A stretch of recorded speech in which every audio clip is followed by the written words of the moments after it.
All right, just a reminder, we don't have class on Wednesdays, but we will do kind of a practice review session. So you're welcome to show up at 1:30 tomorrow, and we'll just do random book problems. I'll also record it too, but it may just be a hodgepodge recording of random questions that we do on the board. So if you want to watch that video, you're welcome to. All right, so let's take a look at the acid catalyzed hydration that we covered yesterday.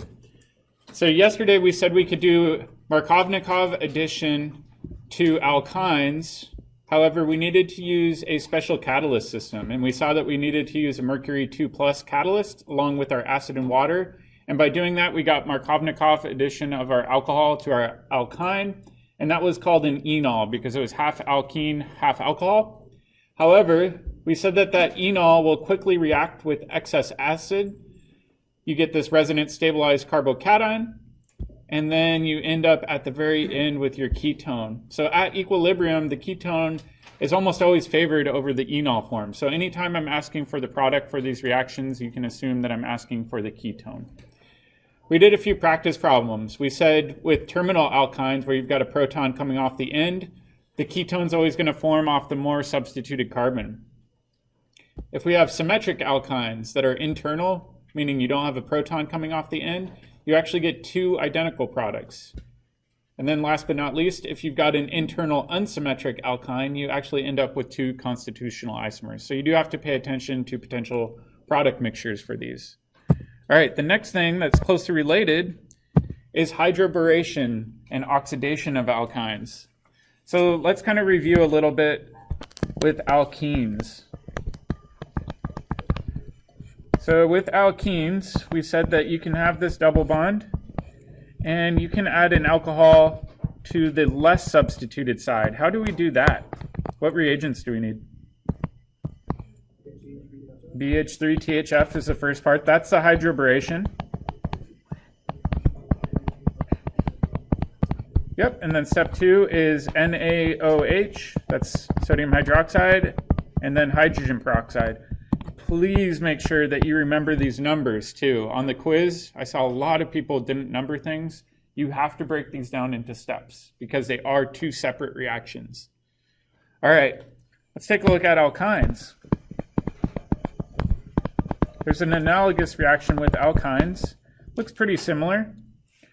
And just like before, we're going to do a system that looks a lot like our previous system. So we'll just throw in a triple bond instead of a double bond. This time what we have to do is we have to use a boron reagent that's a little bit different. I'm just going to call this R2BH, and we'll talk about why in 1 second. And then step 2 is luckily exactly the same. So it's sodium hydroxide and then hydrogen peroxide. Does that make sense? So which side will we add the alcohol to, the red side or the green side? Green side. All right, so just like before, we're going to reduce this to a double bond, and we're going to get an alcohol that will form over here. So again, this is kind of half alkene, half alcohol. So this would be our enol intermediate. And like we saw previously, enols don't like to stay as enols. They like to interconvert to a CO double bond. So let's try to imagine what that CO double bond will look like. So this will be under equilibrium conditions. All of these carbons in the framework will remain the same. But this time over here, we're going to end up with a CO double bond. And there's also going to be that assumed hydrogen coming off over here. So what functional group have we made? Is it a ketone? It's an aldehyde. So unlike what we just saw with Markovnikov addition, with anti-Markovnikov hydration, you actually end up with an aldehyde at the very end. So now let's take a look at what's going on with this R2BH and why we need a different reagent.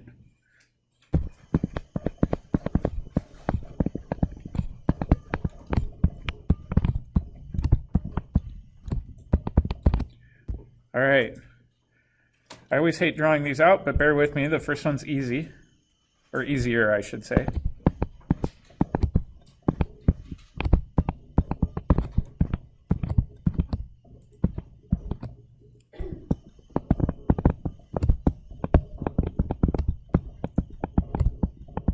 This is diisomylborane. What immediately jumps out to you about this, just structurally?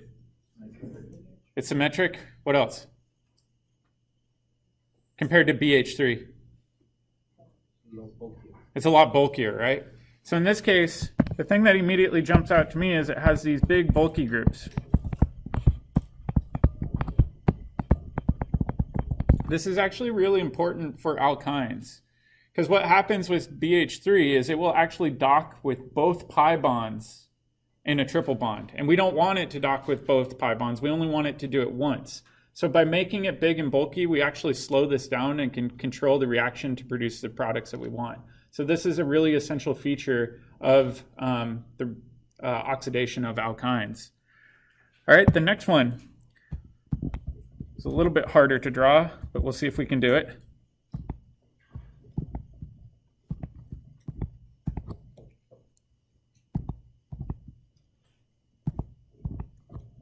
Oops, sorry, there should be boron up here.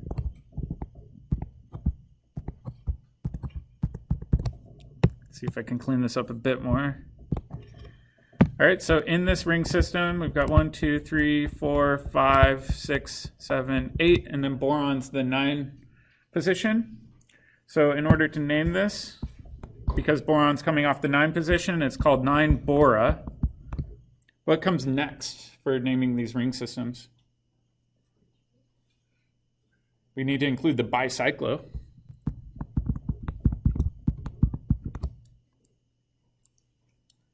And then one bridgehead is 3 carbons long. The next bridgehead's 3 carbons long. And then the last one has the boron in the bridgehead, so it's 1. And then we ended up with nonane.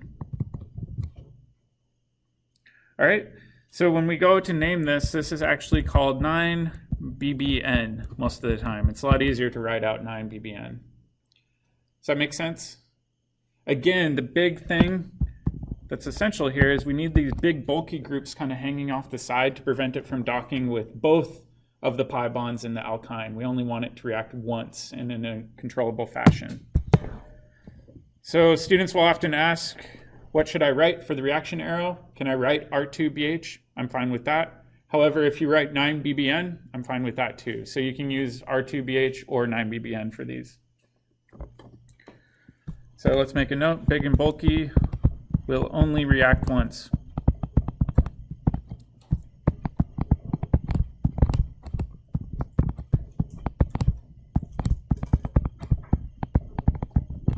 All right, so now we need to kind of take a look at this reaction in a bit more detail.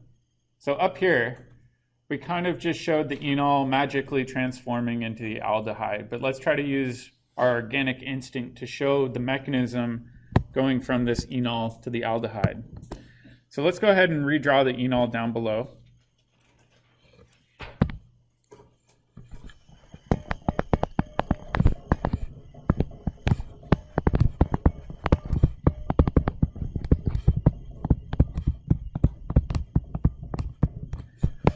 All right, so the enol that we had down on the right-hand side looked like this. If we think about the reaction conditions for the second step, do we have acid around for step 2? No, we have base around. So if we go back up and we look at the reaction mechanism, in step 2, we have sodium hydroxide. We don't have any hydronium around. So now we need to kind of make sense of what's going on here. Okay, so we've got hydroxide. Will hydroxide react with the pi bond? What do you think? Did we see any reactions where we had alkenes react with hydroxide? No, we only saw alkenes reacting with acids, right? Okay, so it's probably not going to react with the pi bond. What else could it do, though? Deprotonation. Where's the most acidic proton on our enol? Yeah, the one on the oxygen. So what I'm going to do is I'm going to actually show this as a covalent bond, and I think we're on the right track. We'd say, all right, it's going to steal this proton. We know that that's going to be the most acidic proton because it's coming off the most electronegative atom. So we've got this enol with base. Really the only thing that makes logical sense is we could deprotonate it. All right, so now we've got this negative charge, and we've also got water floating around. So what else makes that oxygen really happy having the negative charge besides electronegativity? Resonance. So we can kick this negative charge all the way over to this adjacent carbon. We can form that double bond. Now we've got a negative charge here. And let me actually draw this out.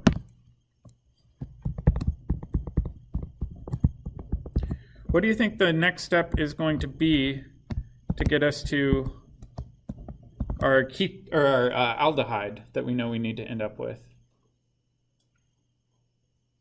So we said at the end of this reaction, we're going to end up with an aldehyde that looks like this, except make it look better. How do we go from this intermediate here to this one down here? Yeah, we got to move a proton over, right? So the only way that this can make sense is to steal the proton back. That gets us to our final product. And then just like we saw before, the base is regenerated.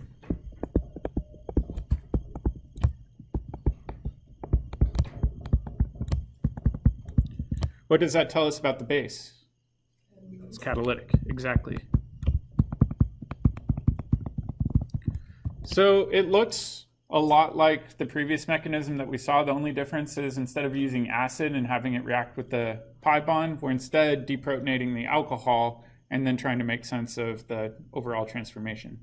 In the end, what's the relationship between our enol and ketone? Are they really that different? Are they enantiomers, diastereomers? What's the relationship? They're constitutional isomers. So this has a unique name. Anytime we do a mechanism where we just are moving one isomer to another constitutional isomer by shifting protons around, this is called tautomerization.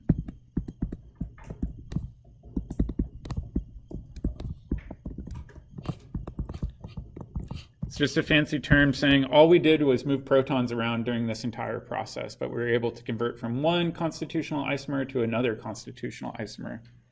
The good news is we'll be doing this a lot later on in the year. So if you understand it now, it's going to be easier later on in the year. But the main thing is don't brute force memorize it. Understand the arrow pushing behind each step. All right, so now let's do a few practice.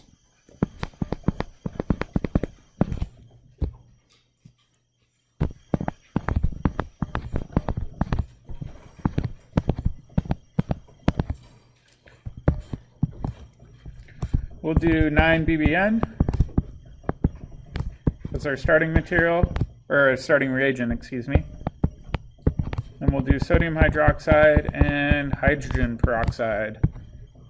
Again, I'll make this like a quiz problem. Make it worth 4 points.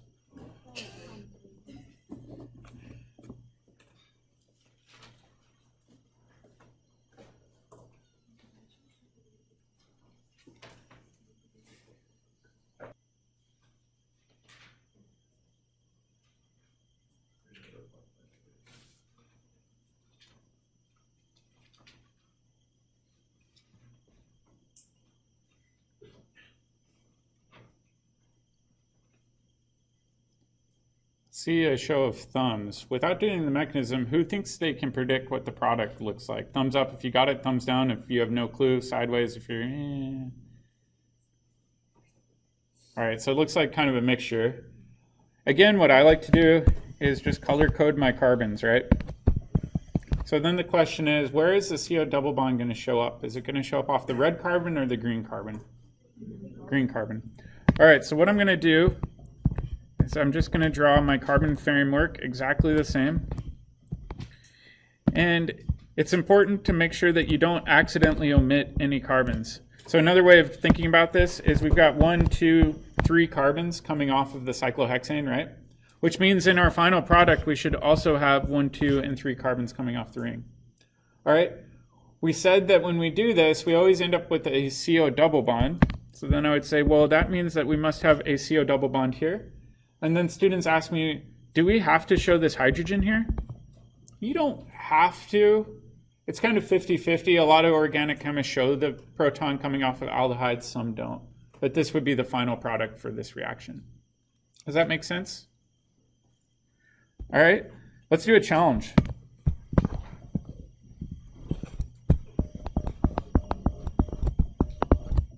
Let's figure out what we need to convert an alkene into the exact same product.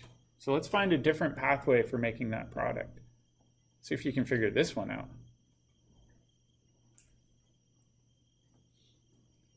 Try to make it simple too.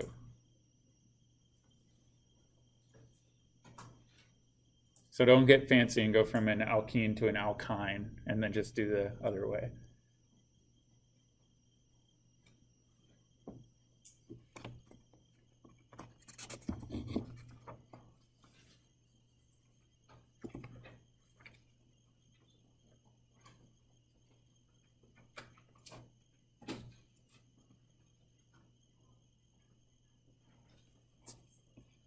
You can check with your neighbor too, see if you have the same plan as they do.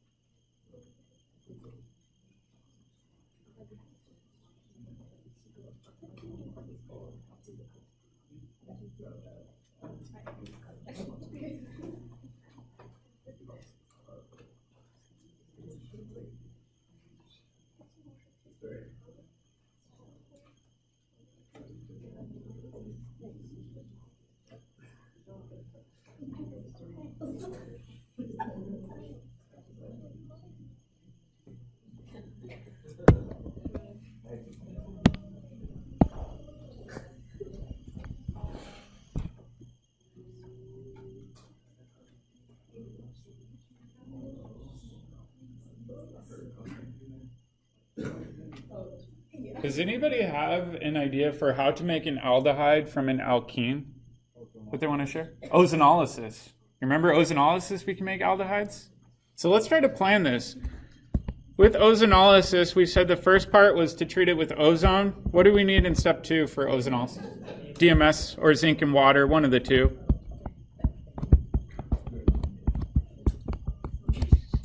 Either one of those. So if you remember ozonolysis, we said we can cut double bonds and make a CO double bond. So then the question is, well, what must the alkene have looked like in order to make this final product that we've got shown in the top right-hand corner? See if you can draw it and then check with your neighbor and see if you agree, if your solution checks out. Yeah, you can have more products too.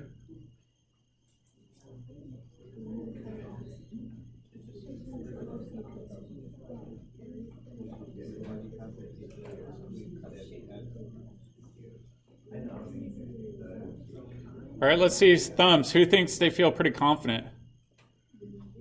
All right, so let's check. What I would maybe do is propose a molecule that has pretty much the exact same thing, but an extra carbon, and then you can have any sort of R groups coming off of there, right? Because you're going to cut that off regardless. So during this reaction, you could do ozonolysis and lose that. Your byproduct would be whatever this chunk is getting kicked off. So let me put down here kind of the byproducts that would get kicked off in this reaction. You could kick it off that way. So it is important to remember there's more than one route to make any one of these products. In fact, as we go through the year, we'll find more and more and more ways to make aldehydes, ketones, and things like that. So it's important to review. Make sense? Yeah, so if the R groups were hydrogens, we would just kick off formaldehyde, and that would work too. Yep. All right, so let's jump into a really quick summary, because this can be a little bit confusing.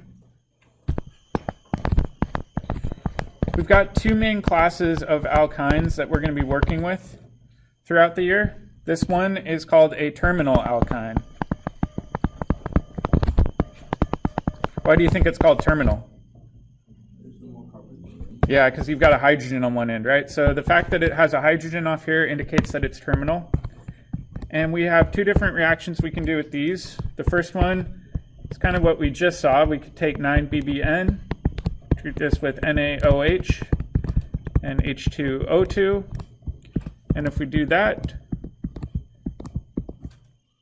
then we would end up with our aldehyde. So If it helps you to draw these colored dots, you're more than welcome to.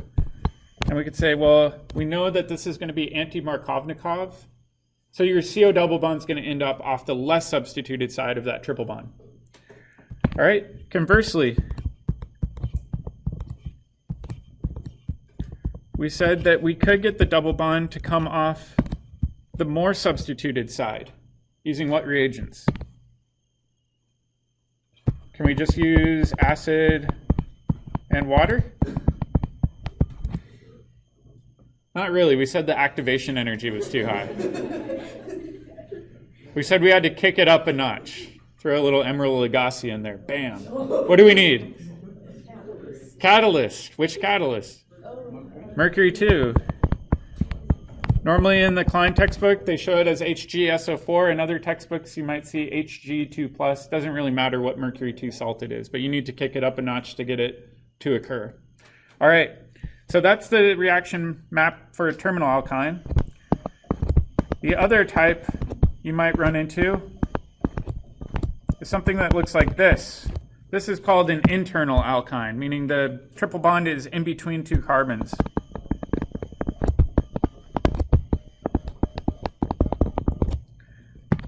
All right, and let's try to imagine what happens if we react this with 9-BBN, followed by NaOH and H2O2. Do you think we're going to favor the red carbon or the green carbon, or do you think it's going to be somewhat of a tie in this situation?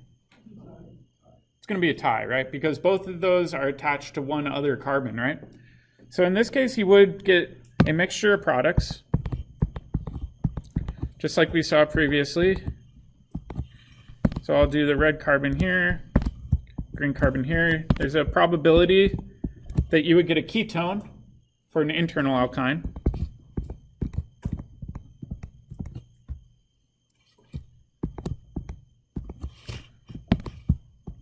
Or there's a probability that you would get a ketone on the other side. So just like we saw before, you could get constitutional isomers.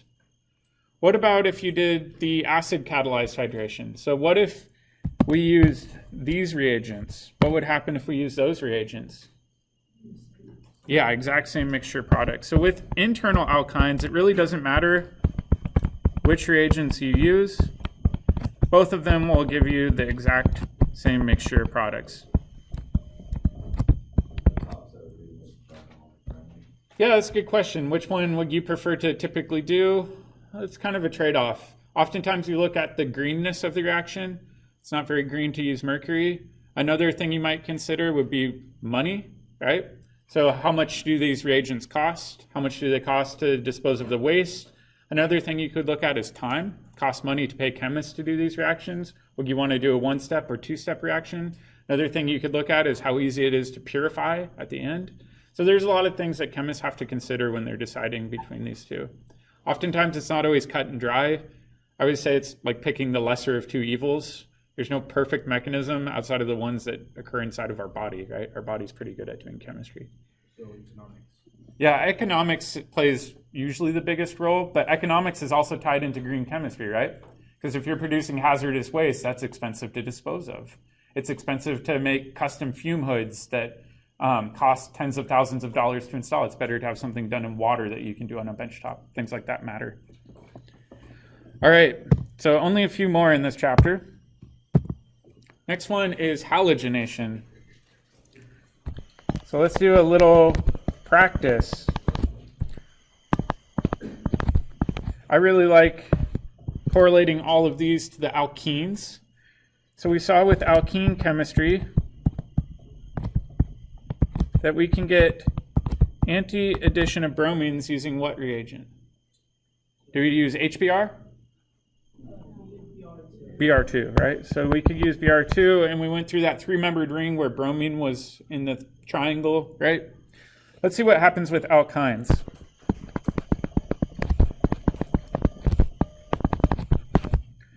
All right, so let's say we have an alkyne that looks like this. And just for the sake of simplicity, I'm going to draw out all of the carbon atoms. Is this an internal or terminal alkyne? Ooh. It's terminal, right? We've got a proton coming off one side of the triple bond. So that's a terminal alkyne. What we can do is we can react this with Br2, and most of us would likely predict that we would still have that double bond, but one bromine would get installed on one face, one bromine on the other, and this kind of looks like anti-addition, right? So one bromine's up, one bromine's down. However, the weird thing with this one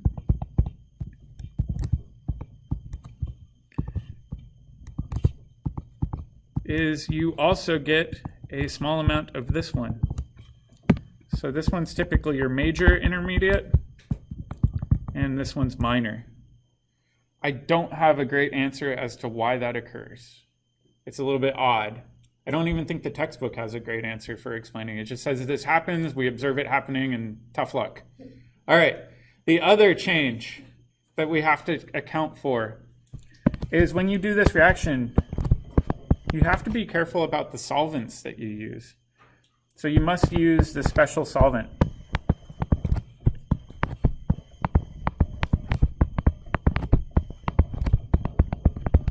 So this, what would we call this, I guess? How would we name that solvent? Carbon tetrachloride? Yeah, carbon tetrachloride or tetrachloromethane, either one would work. This is a really weird solvent. So first of all, it's incredibly bad for the environment. The second point is it weighs a ton. I used to have to drag this up from the basement of the building I worked in. So it's not the greatest solvent to work with for two reasons, but it is essential for doing halogenation of alkynes. All right, what do you think happens if we treat either of these with Br2?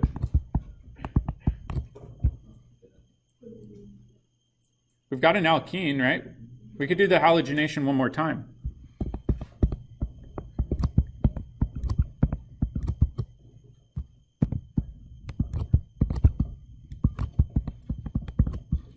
And we can add another set of bromines onto each carbon atom. So you can actually get to the same product. If you just want to show this as one big long step, you can just write Br2 in excess. However, you still need to include that special solvent. Yeah, so funny story about my old advisor. This is unrelated, but they've started controlling how much of this you can buy because it's so bad for the environment. And so they had this deadline where they were going to start implementing these new laws. So he bought like a truckload of this stuff and stored it in the basement in his garage. I thought it was pretty funny. So he had it stored at home. All right, hopefully the police don't go after him now.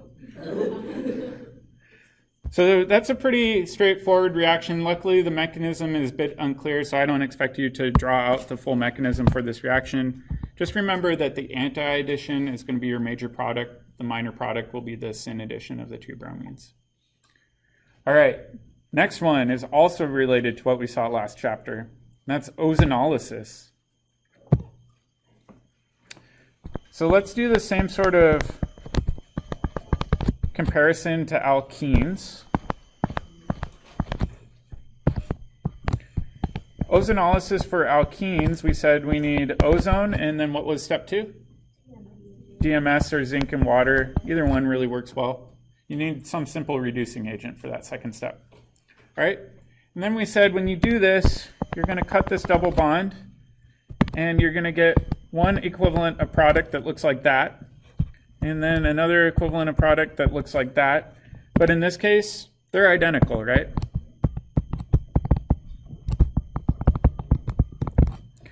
And it's important to note that when you do this, you always end up with something that's either a ketone or an aldehyde. We get aldehydes typically if we have a hydrogen coming off of the double bond. We typically get ketones if we have two carbon groups coming off of that double bond. So it just depends on the alkene and how it's substituted. All right, so now let's take a look at what happens with alkynes. So again, I'm going to draw out all of our carbon atoms just so we don't lose track of any of them. And again, I'm going to use a terminal alkyne, just like we saw in the last example.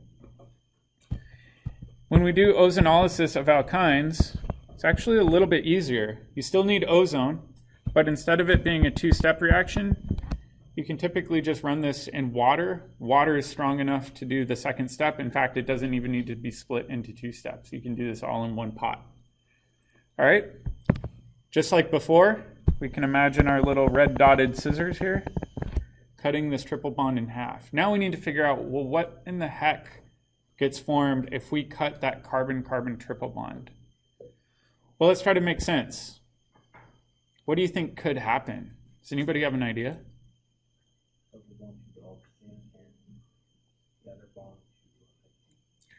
Let's make sense of this. So we've got this carbon over here. I'll call that the red carbon, and this one the green carbon. I agree that just like before, we're going to get a CO double bond. Then the question is, well, what the heck is going to be coming off this other position? I'll give you a hint. We've got O3. It's a really, really strong oxidizer.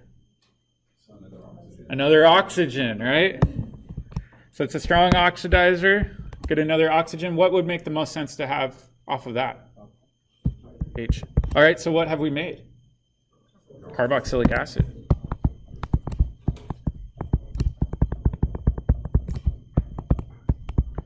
So this is a really useful way for making carboxylic acids. All right, now the question is, well, what happens to that green carbon?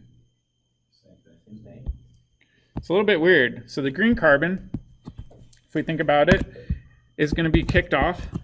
So I'm just going to draw that over here. And we're going to oxidize that single carbon to the fullest extent possible. What's the most oxidized form of carbon that we can get? Carbon dioxide.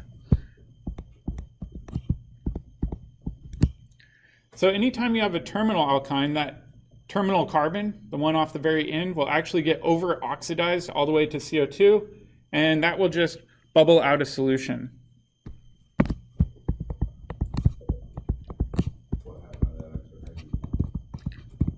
That's a good point. So what happened to that extra hydrogen? It actually gets lost via proton transfer with the water.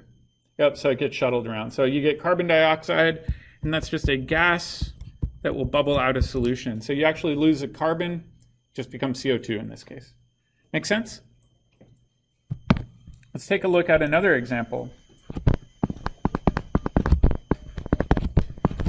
All right, example 2 is going to be a little bit different.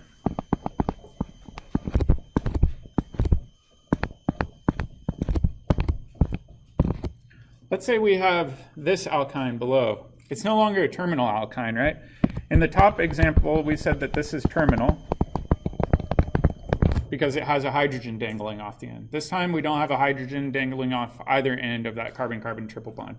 So let's try to figure out what we would get out for this ozonolysis reaction. So again, we'd have O3 and water. See if you can figure out what product or products you would get out.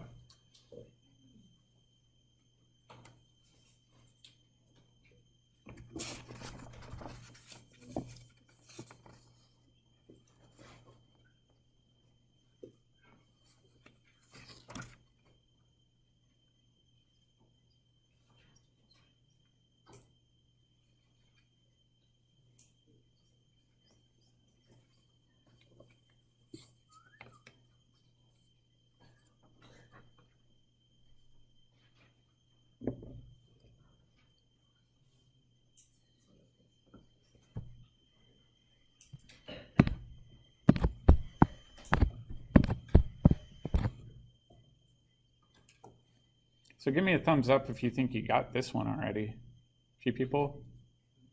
Do you think we're going to get CO2 this time? Why not? Because there's no terminal proton, right? So in this case, do you think we're going to get identical products or different products? Different, because it's not a symmetric alkyne. So let's make sense. So we're going to cut this in half. What is this half going to turn into? Well, we're still going to have that CH3 group. We're still going to have this carbon that's red there, right? And it must be a carboxylic acid, kind of like we saw above. So that half of the molecule I'll highlight in yellow. And then over here, we've got this purple half. What will that turn into? Well, it's still going to be a carboxylic acid. The only difference is it's going to have this isopropyl group kind of dangling off of it. So the green carbon over here would be on that side. Make sense? So we can kind of snip these into two separate pieces. All right, want to try a challenge one?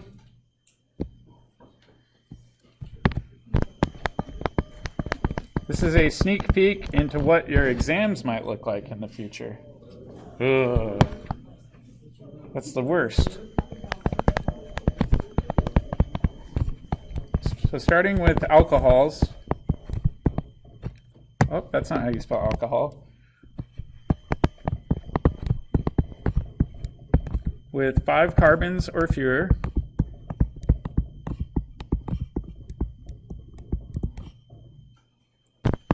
Make/synthesize the following. So our target that we want to make is going to look like this. But your starting material has to be an alcohol. So let's put our heads together for the next 5 or so minutes. You can check with neighbors, but what's the best strategy when doing these sorts of problems? Try to work backwards as much as possible. So ask yourself, what ways do I know of making a carboxylic acid? What starting materials would I need? And then look at your starting material and say, what ways do I know of making this starting material? And then keep on doing that backwards step by step by step.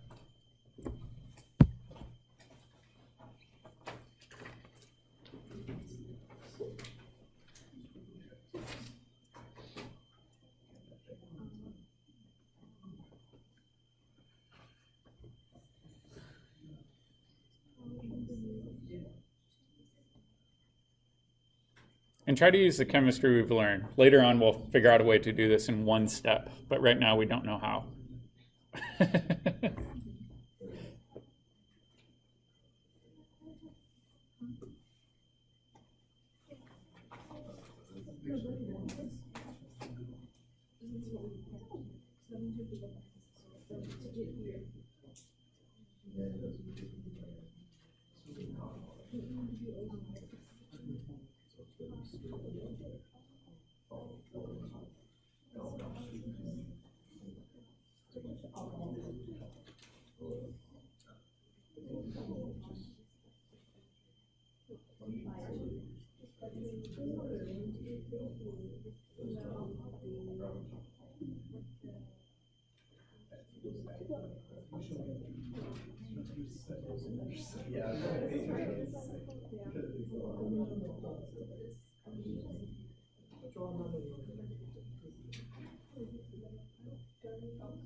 This has 1, 2, 3, 4 carbons. So that would be that happens along the ones that it's not.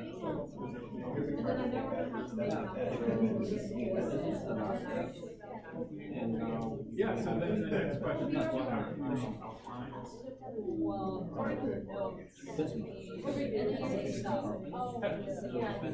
Hey, let's maybe regroup as a class. You can probably tell these aren't the easiest problems, right?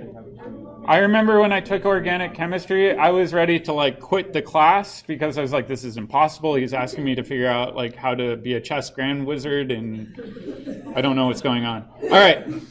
So when you're working on these, best strategy is to work in groups, get a whiteboard, be okay with making mistakes. It's okay to have dead ends, but use one another to get through these.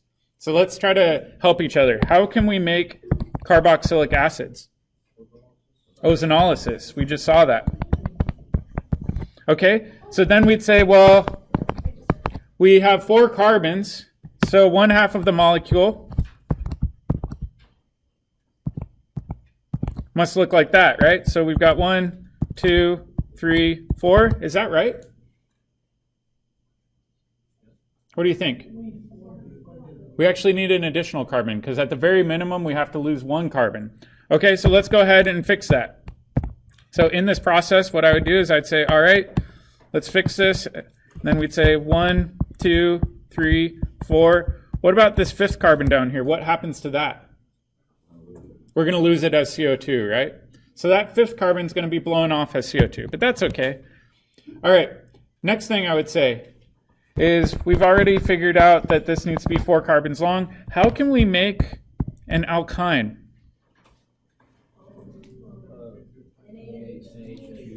Yeah, in fact,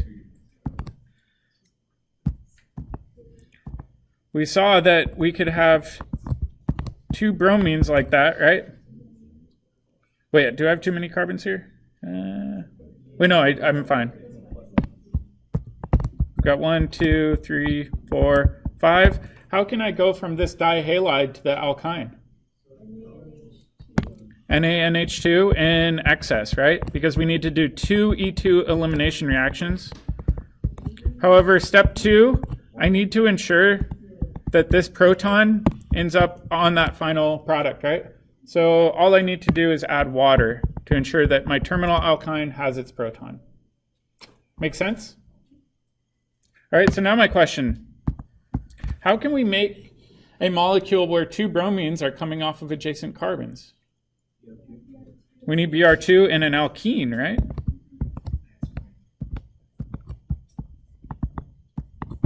So then we could say, all right, now we've got Br2. All right, so now let's kind of keep in mind, I said we can use starting materials that are alcohols with 5 carbons or fewer. So oftentimes when I'm kind of getting past a certain point, I draw out my starting material and I say, all right, here's an alcohol with 5 carbons. Is there any way for me to get this alcohol to go to this alkene? What do you think?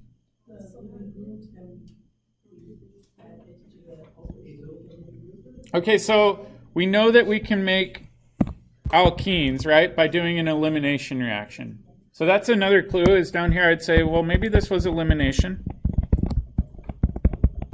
We saw that a lot last term. The main issue I'm seeing is this is a really crummy leaving group, right? How can we make it into a better leaving group? Does anybody have an idea? Tosylate it.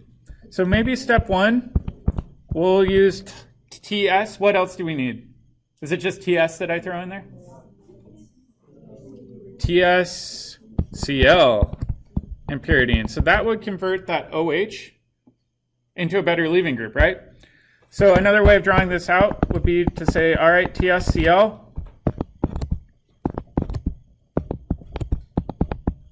would get us there. All right, and now that we've got that good leaving group on there, we need what to make this go? Do we need a bulky base or does it even matter here? In this case, it doesn't matter, right? We can only get one alkene. So I'm just going to use a good base. What if I use sodium hydroxide? We don't need to write this down. What would happen if I use sodium hydroxide? It would go right back to our starting material. Why? It can do SN2, right? Because hydroxide is also a good nucleophile. We don't want it to go do this and go back to our starting material, so we need a non-nucleophilic base. What's a good example of a non-nucleophilic base? Maybe we'll use something like sodium hydride. That might work. So if we wanted to, we could just number this NaNH2. All right, so this is kind of cool. We figured out how to go from our alcohol all the way to our carboxylic acid.